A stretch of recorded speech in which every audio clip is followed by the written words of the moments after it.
Hey everybody, and welcome to This Week on Point North. I'm Alistair Stevens. It is Monday, April the 9th, and we're going to spend just a little bit of time here on this beautiful, sunny Monday morning to talk about the week ahead and to talk about a couple of other issues too. It has been already a crazy Monday morning. It is only 11 a.m. here in Oklahoma City, but it is still a bewildering fusion of chaos and anarchy here. And with everyone that I know, in fact, it's a very small group joining me here right now in the chat. I believe we only have, we've got Karen and Becca and Angela with us in the chat this morning, but I know that so many people this morning have had a chaotic Monday morning, so I hope that your Monday is as good as it can possibly be, and I hope that the week ahead as peaceful and productive as you can manage. That's all that we can ask, really. That's all that we can do here as we gaze at the beginning of another week. So a couple of quick topics that we'll get to in a moment.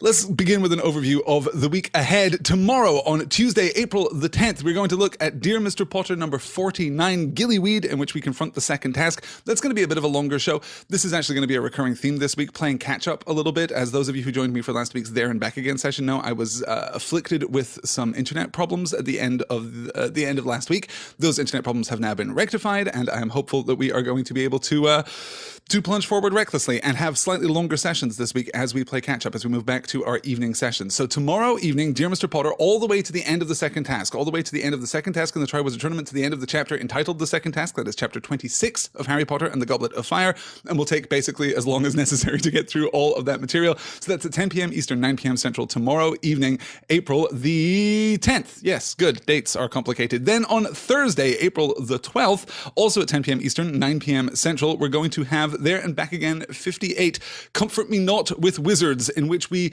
basically finish up with some final thoughts on the Paths of the Dead and the Stone of Erech. Then we move through the Muster of Rohan. We complete the slides that we meant to cover in last week's session, and then go all the way through the Siege of Gondor 2, chapter 4 of book 5 of The Lord of the Rings. That's a lot of material to cover, but I'm eager to get into it. I also received this morning an absolutely fascinating email that is going to basically form the first 20 minutes, I think, of this week's There and Back Again session, just talking about what The Lord of the Rings is and why it is considered good. I received that email this morning and then, well, it was immediately consumed with the desire to talk about it, quite frankly. So we're going to talk about that. And I know that Karen and Angela are discussing here in the chat too about the structure of the Return of the King and about Gimli's POV as we move through the Paths of the Dead.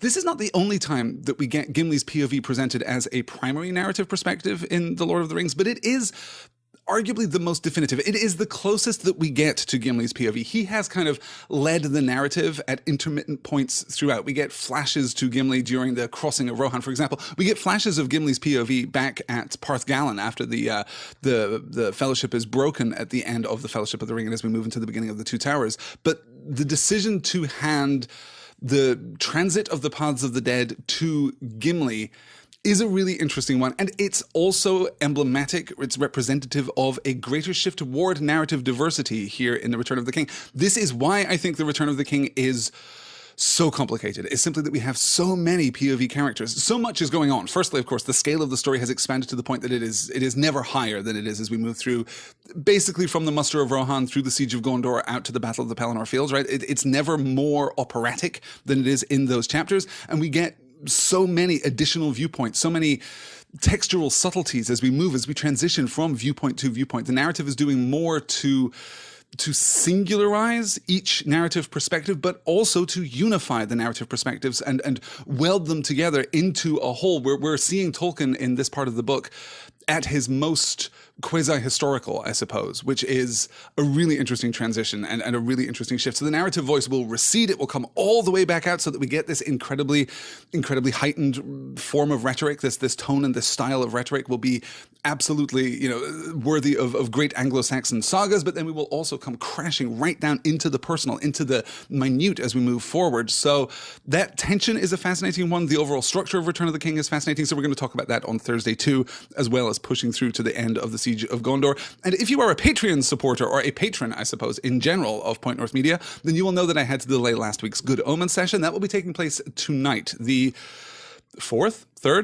I forget now actually which session it is that we're doing, but we're going to have another Good Omens session tonight and then a subsequent Good Omens session on Friday, which will take us toward the end of the book, though I have no great ambitions that we will make it to the end of the book. I think we're probably going to have 2 weeks. I will also later this week announce the, or post the poll for the next book club selections. There have been, gosh, just a wave of amazing suggestions over on the Point North Patreon and over on the Point North Forum. So I'm really looking forward to collating all of those together and finding out what you guys want to discuss next when we're finally done with Gaiman and Pratchett's Good Omens. So that's pretty much the week ahead. The second task in Dear Mr. Potter and the Siege of Gondor in There and Back Again, plus some other things besides. There's a story in Star Wars. I'm still planning the live commentary for The Princess Bride. I don't know when I can make that work given my schedule this week, but the first chance that I get, we will do the YouTube live commentary for The Princess Bride. I really want to talk about that, and I will give you guys at least a couple of days of advance notice before we get to all of that. Okay, let me see as we catch up here in the chat. We've got the, yes, Dry Heaving Llamas is asking about the Crowdcast schedule. Yes, you can find the Crowdcast schedule at crowdcast.io/pointnorthlive. You can find the Crowdcast schedule there. Each of the Crowdcast sessions is also linked to from the Point North Media calendar. So if you head on over to pointnorthmedia.com, you can find the calendar and then you can just click the session that you're interested in and you will find the Crowdcast link there so that you can, register for that in advance. You can get the notifications for that. But if you follow Point North Live, the account name is Point North Live. If you follow Point North Live at Crowdcast, then you'll also get notifications in advance of each live session. I think it's 30 minutes, but I also think that you can adjust that. I think I have mine set to 30 minutes, but you can adjust that so that it will notify you automatically in advance of each live session. It's, we're welding 17 different systems together to make this whole thing work, and sometimes there are inconsistencies, sometimes there are incompatibilities, but we do the best that we can. The other big bit of news, I suppose, before I sidebar into a quick review of a new TV show, which is just fantastic, the other bit of news which is most relevant to listeners of This Week on Point North is that the long-promised and long-awaited podcast feed is now available. You will be able to find that by heading on over to pointnorthmedia.com and clicking on the This Week on Point North blog post entry. You'll be able to click that, and then you'll find subscription links in the text there. It's available right now via RSS or on iTunes. It will be available on Google Play and it will be available on Stitcher within the next week or so. There are, I want to say 20 episodes currently available, something like 20 episodes currently available, and each new subsequent episode will be available in an audio format in that podcast feed too, with better quality. Unfortunately, I wasn't recording locally the audio for the This Week on Point North sessions previously, so I had to rip the audio from the Crowdcast recordings, which means that it's not quite the audio quality that I want, but I am recording locally today and will be recording locally every subsequent week. So the audio versions of those podcasts should sound just fine, and you'll be able to listen to me chatter on about my plans for the week as you go about your business, as you go buy groceries or work out or whatever it is that you do on a Monday afternoon, I guess. So a quick review before we circle back around to the schedule for this week. Last night saw the release of the first episode of the new Starz adaptation of E.M. Forster's 1910 novel Howard's End. And I am very thrilled to say that it's fantastic. It's genuinely magnificent. It is one of the finest pieces of television production that I have ever seen in my life. I am a big fan of E.M. Forster, actually, though I have to say Howard's End, not my favorite E.M. Forster novel. I'm a huge fan of that book. I'm a huge fan of adaptations of that book, despite the fact that it is a really difficult book to adapt. And Starz has undertaken a courageous task in adapting it over 4-hour-long episodes. And they've done just beautifully. The first episode is completely luminous. The cast is knockout. Let me run through the cast here because, of course, I'm terrible with names, but let me run through the cast here. We've got Matthew McFadyen playing Henry Wilcox, who's just great. We've got Philippa Coulthard playing Helen. We've got Alex Lawther playing Tibby, who is just brilliant, like surprisingly brilliant. That's a tough character, but he's very, very good. We've got Joe Bannister and Donna Banya. We've got Tracy Ullman is playing Aunt Julie in the course of the book. And, of course, we have the fantastic Hayley Atwell playing Margaret Schlegel. Hayley Atwell is an absolute international treasure. She is just fantastic. In fact, I have her picture here right behind me in the guise of Agent Carter, of course. She has never been better, I would argue, than she is in Howard's End. Starz has done such a fantastic job over the course of the last, 5-6 years of creating prestige television, which is distinct from what prestige television used to mean, right? Prestige television used to mean HBO and AMC. Like, that's where you went for prestige television. And Starz has absolutely carved out a very literary niche for itself in this space. And I'm thinking in particular of Outlander, of course, and Black Sails, which is just an absolutely knockout series.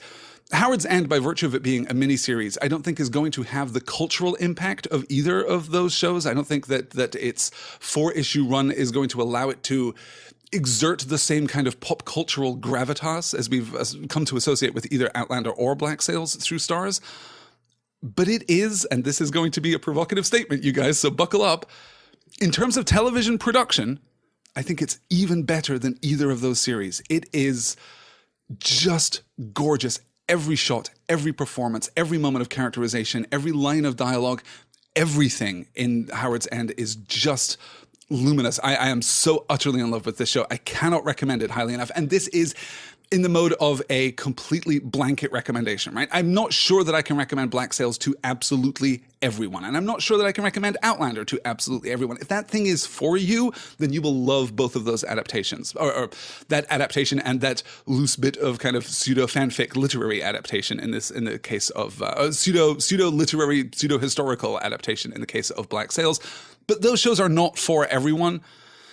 I don't know who wouldn't enjoy Howard's End. I don't know who would be left cold by this story. It is just unfathomably gorgeous, a genuinely great piece of production, and I recommend it highly. I will hope to have the opportunity to talk about it in a little more depth. I see no reason why I can't do a one-shot on it in a couple of weeks when the series is concluded. I would be very eager, in fact, to talk about it as an adaptation, but also...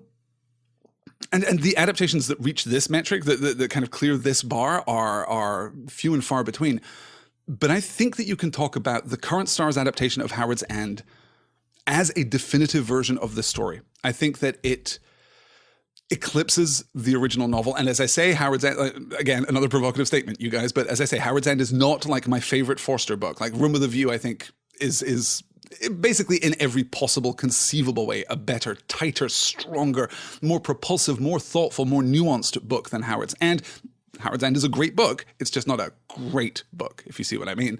But I do think that the Starz adaptation really plays to the strengths of that core text. And yeah, if you guys haven't seen it, definitely go and watch it. It is uncategorically, it is without reservation worth your Starz subscription. Just go and get if you haven't already got a free trial, if you don't already have a Starz subscription for Black Sails or for Outlander, go and watch it. It's mwah, chef kiss. It's so good, and I can't wait to talk about it more. Let me see if I can scroll down here and figure out what everyone is saying. I just saw that mention. Oh, so Sundar is saying Hayley Atwell. Oh, it's scrolling. You guys are chatting. So Sundar is saying Hayley Atwell can do anything, and I would watch even that boring sounding legal thriller series. I haven't seen that. I did once watch Conviction, something like that. Let me see if I can find the name of that show. I did once sit next to someone who was watching that. Conviction, look at that, swish. Yeah, I did sit next to someone who was watching that on a tablet in public transport, and it looked interesting. I mean, it's a nicely shot series, but yeah, I haven't got around to it either. But she is ferocious and textured and just gorgeous in that role. It's just lovely. Let me see here. Oh, we're getting some outrage. Becca suggesting that we clutch our pearls at that comment. I know. And I know that the lovely Daphne Olive, beloved of this parish, is going to take objection to me talking about Howard's End being a superior production to Black Sails. But, Black Sails does things that Howard's End is never going to do. Black Sails is a fantastic series, but it's amazing to me that 3 of my favorite TV shows for the last decade have come from Starz. That is such an extraordinary thing. It's this never happens, right? Or happens all too rarely, particularly in the modern world, for a production team to come together, to be unified in this way, to produce a set of shows that are unified by this common literary and small r romantic aesthetic, right? And for each to be intricate and subtle and compelling in its own way. It doesn't feel like the Starz House style, except that the Starz House style is just really great literary television. And that's something to absolutely appreciate and absolutely applaud. Yeah. Let me see here. Oh, it already aired in Britain last year. Really? Did it? I had no idea that was the case. Gosh. Let me see. Oh, Valerie is venting. I'm trying to scroll back and find exactly what's happening. Oh yes, talking about audiobooks and such like. Yes, yeah, it's yeah. Oh, I'm sorry. I'm sorry for the inconveniences in your life. Yes, Karen saying that it aired first on the BBC. Okay, it is a BBC Stars co-production, as so many of these things are. The BBC Worldwide doing great stuff right now, pairing up with larger broadcast platforms. Of course, BBC Worldwide is producing the.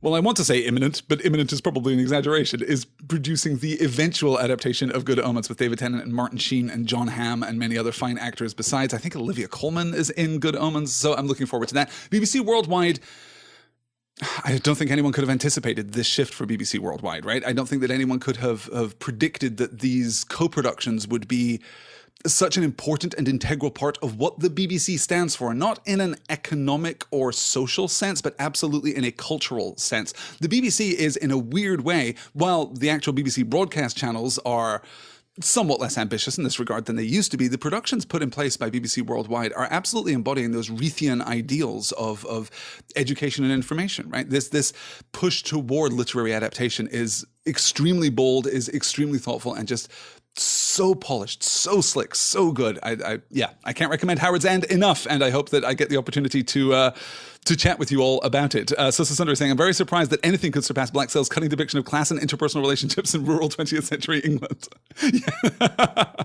And Becca saying, the BBC has a way with book adaptations. Strangely, they have most of my confidence. The BBC, well, it is funny because it is tempting here from an American perspective to kind of equate all British television with the BBC. And it's true to say that British commercial television, ITV, Channel 4, well, not so much Channel 5, I suppose, but ITV and Channel 4 as independent production companies too, also have their fair share in very high bar, literary adaptation and literary storytelling on television. And I kind of want to frame this out a little bit too.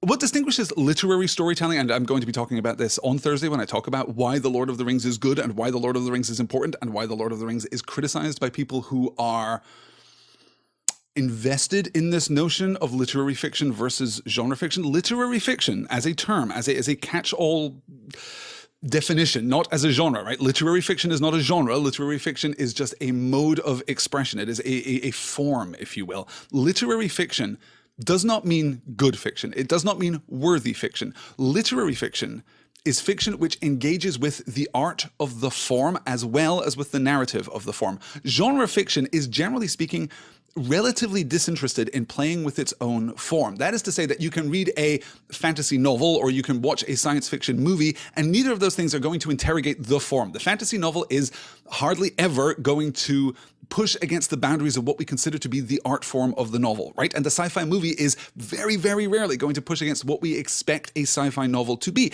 And that's fine. That's not their primary purpose. They are there to tell a story. They are there to deliver an emotional or an intellectual reward to the reader, to the viewer, to the audience. Literary fiction, literary novels, literary TV shows, literary films, these things are engaged in an ongoing discourse with the art form themselves. There is something avant-garde about literary fiction. That is what distinguishes literary fiction from genre fiction. Literary fiction is more about the art than it is about the narrative. Genre fiction is more about the narrative than it is about the art. The problem is that because we view these things, because the study of stories and of narrative has been so de-emphasized over the course of the last century, really, I suppose, because we care academically less about stories than we do about art, we have co-opted the term literary fiction to mean good and worthwhile fiction. This is fiction that is doing something interesting as opposed to genre fiction, which by extension is not doing anything interesting. Obviously, I am not in accord with that point of view. I do not agree with that statement at all. Literary fiction is about the art. Genre fiction is about the storytelling. And that's not to say that literary fiction is 100%, avant-garde and experimental. It is at least 51% about the art, whereas genre fiction is at least 51% about the narrative. That's the distinction. There is a horrible blur in the middle there, which is why we get into arguments about whether or not The Lord of the Rings is literary or The Lord of the Rings is genre. Which is it? Well, it's kind of both. It's kind of both. And of course, all the lines between different genres, different forms, different approaches, different tones, different perspectives, different styles, different techniques, all of these lines are blurred. There is a no man's land between romance and fantasy, where adherents of fantasy will tell you that it's a fantasy novel, and adherents of romance will tell you that it's a romance novel, and other people who try to elevate the material, people who just really like it, will tell you that it is a literary novel. I'm thinking, of course, of Outlander here, right? That is the war that is waged over Outlander on a constant and ongoing basis. People who love fantasy stories and are skeptical of romance narratives will tell you that Outlander is a fantasy series, and they are right. People who love romance stories and are skeptical of fantasy series will tell you that it is a romance, and they are right. People who just think that Outlander is really good and ought to be elevated above the mire of genre storytelling, well, they're going to tell you that it's literary, and they're not right. They're not right. It is genre storytelling, and it is beautiful genre storytelling. The mistake that those people make is believing that in order for anything to be good or worthy or to be art, to elicit that emotional response from the reader, in order for anything to be worthwhile, it has to be literary and not genre. Of course, the author of the Outlander series, Diana Gabaldon, has also fallen into that trap. And I don't blame anyone for falling into that trap, right? Because these terms are 99% connotation. I often talk about the distinction between connotation and denotation. That is to say, the literal objective meaning of the word is the heart. It is the planet at the heart of this expanded meaning, right? And the connotation is the dust cloud, or if you prefer, the denotation is the star at the heart of that stellar system, and the connotation that's planets and asteroids and comets all orbiting that star, the halo of expanded meaning. The problem with the word literary or the term literary fiction is that it is a finite point. It is a very small, very, very small denotative point right at the heart of this cluster, and the connotation is extraordinary. And connotation is variable. Connotation is subjective in a way that denotation is objective. That's the difference between the denotative and the connotative associations that we make with individual words. So I've kind of gone on a tear, and I'm realizing now that I'm in fact out of time. But yes, anyway, all of that is to say that the Starz adaptation of Howard's End is literary in the sense that it is interrogating the form itself. It has things to say about what is possible on television, not just in terms of form and structure, though not in terms of form and structure, but aesthetically, visually, musically, just the subtlety and the quality of the performances. There is something archly theatrical about the Starz adaptation of Howard's End, but also something brilliantly cinematic about the Starz adaptation of Howard's End. It is just a knockout adaptation. I can't recommend it highly enough. All right. That, I think, though, is going to do it for my thoughts on Howard's End. I've mentioned the fact that the This Week on Point North podcast feed is now available. Let's circle back around to our plans for this week ahead. As I say, tomorrow evening, that is let's begin with tonight. Tonight, at 10 p.m. Eastern, 9 p.m. Central, the patron-exclusive book club continues our discussion of Terry Pratchett and Neil Gaiman's Good Omens. That will happen this evening. That is Monday, April 9th. Tomorrow, Tuesday, April 10th, 10 p.m. Eastern, 9 p.m. Central, Dear Mr. Potter 49, Gillyweed, in which Harry plunges deep into the waters of the lake, and we get to a very different kind of task, I suppose, is what the second task represents. And I've been talking about this in vague terms after it was raised in a very early discussion as we were talking about Goblet of Fire, and talking about that triplicate structure at the heart of Harry Potter, that triplicate structure that we see everywhere, that logos, ethos, pathos kind of structure that we see everywhere, and whether or not the three tasks associated with the Triwizard Tournament can be broken down into logos, ethos, and pathos structures. And it is now my contention, in fact, that they can. This is the pathetic task. This is the emotionally resonant task. And this is the Ron Weasley task, if you will, which, no spoilers, is kind of why Ron is symbolically at the heart of this task. It's a really nice bit of construction. And also just a great chapter, just a great chapter of strong adventure and characterization and heroism. And we get some great Harry, and we get some great moments with the other champions. We get some good Fleur in this chapter. You know that I'm a fan of Fleur Delacour. We're going to talk about her too. So all of that is taking place tomorrow evening. That is Tuesday, April 10th, 10 p.m. Eastern, 9 p.m. Central. Dear Mr. Potter 49, Gillyweed on Thursday, April the 12th, 10 p.m. Eastern, 9 p.m. Central. There I'm back again, 58. Comfort me not with wizards, quoting Denethor as the siege of Gondor reaches its nadir, I suppose. We're going to conclude that chapter with the brilliant face-off between the Nazgul and Gandalf. There's a ton to love. Also, as I say, going back a little bit to the Paths of the Dead, to the Stones of Erech, we're going to move through the Muster of Rohan to finish up that chapter, and then get to the Siege of Gondor. Just setting the table, just preparing the field here for the coming of the Battle of Pelennor Fields, and I can't wait, obviously, to talk about that. And then on Friday, April the 13th, you guys, what better time could there be to talk again about Good Omens? That's 10 p.m. Central, 10 p.m. Eastern, 9 p.m. Central on Friday evening. That, I think, is going to do it. Valerie's asking, maybe I can actually get to a book club or HP session this week. Maybe. It's been so busy. As I said right at the beginning, you guys, it's just... I don't know what is happening to the world. I don't know what is happening to literally everyone's schedule. Everyone that I know is just so crowded out this week. It might just be the springtime. I don't know. Maybe this happens every April. And if you go back a year, you'll find me talking about this. The last time I did one of these things in the middle of April. But it is so crowded. It is so crowded right now. But if you can make it live, that's great. It is always good to have you guys. Oh, and as I say, I'll try... I really want to do the Princess Bride live commentary track. It is just a scheduling issue because I feel as though the commentary track isn't something that I can do in the afternoon. I really want to do that in the evening so that we can get as many people as possible, because I think those commentary tracks kind of live on that interaction and that social aspect. That's certainly the part of it that I enjoy the most. And I know that the Princess Bride is of course a fantastically popular movie. So possibly next Saturday, possibly next Sunday. If something happens to open up a window in my schedule this week, then you guys will be the first to know, and I'll let you all know what's happening. And yes, Story in Star Wars is being recorded, is being edited, is being put together. It's coming, and I'm very eager. You can also see, you can't see, here it is. I also picked up Jason Fry's novelization of The Last Jedi because, well, I heard a thing or two about this book, and I've got to tell you, this is a very well-written book. I'm enjoying this novelization as a distinct experience from The Last Jedi movie. So I think I did buy, back when I was doing the sessions on The Force Awakens, I did buy Alan Dean Foster's novelization of The Force Awakens, and it's interesting. It's an interesting read and a different perspective on the events. And there are some, minute details because it was prepared from a slightly earlier revision of the script than the final shooting script of The Force Awakens, but it didn't justify an entire session dedicated to the novel. I do think that this novel is going to justify an entire session dedicated to it. So I'm looking forward to that too. A lot of Story in Star Wars coming over the course of the next couple of months here from Point North Media. But that is going to do it for this Monday morning session. I'm going to go and pour some more coffee and get to work. You guys, thank you so much for joining me. I hope you all have fantastic Mondays. I hope you all have fantastic weeks. Thank you so much for your support, for your time, for your attention, and for your care. Have a great week. I'll talk to you all soon. Until then, take care.